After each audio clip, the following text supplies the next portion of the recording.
there are reports of soldiers executed for refusing to turn their guns on their fellow citizens, of indiscriminate killings, arbitrary arrests, and torture.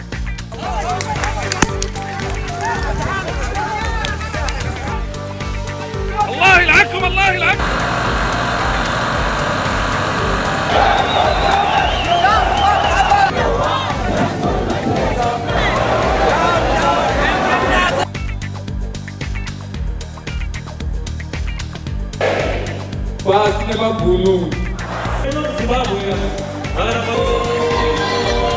And we would have to have good reasons to say. The respective provinces, starting with